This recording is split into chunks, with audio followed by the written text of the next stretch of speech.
हिंगोली शहरासह जिल्ह्यात धुवाधार पाऊस, ओढ्या नाल्यांना पूर, जनजीवन विस्कळीत. हिंगोली.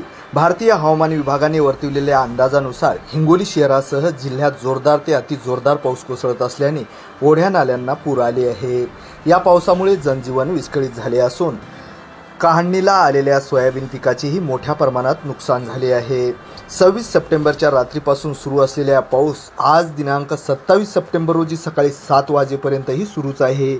या पावसाने शेती पिकाचे मात्र मोठ्या प्रमाणात नुकसान झाले आहे. अनेक ओढ्या नाल्यांना पूर आले असून जिल्ह्यातील धरणामधूनही पाण्याचा मोठ्या प्रमाणात विसर्ग केला जात आहे.